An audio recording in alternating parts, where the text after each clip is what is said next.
Меѓуверските и меѓуетничките тензии ги бележиме исто така.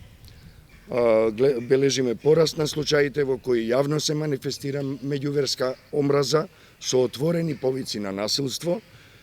Поточно имаме и случаи на повикување на верска војна.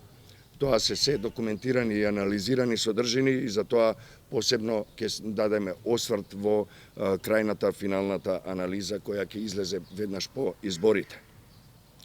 На верски мотивираните собири, било да се од обреден карактер, било да се од протестни, да беа протестни собири, се бележи грубо непочитување на мерките за заштита од коронавирусот, како и непостапување на полицијата, се разбира.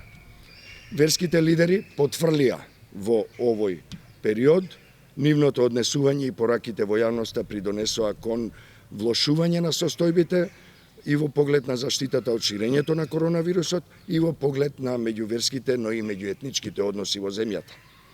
Верските лидери се мешаат во политиката, што е недозволиво, а во предизборниот период таквото мешање може да предизвика огромна и ненадомеслива штета на политичките и демократските процеси во земјата.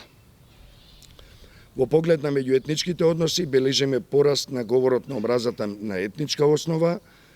Имаме јасни индикации дека дел од политичките партии и медиумите што се под нивна контрола спроведуваат систематска кампања со потпалувачки говор и со поттикнување на меѓуетничката нетрпеливост и омраза.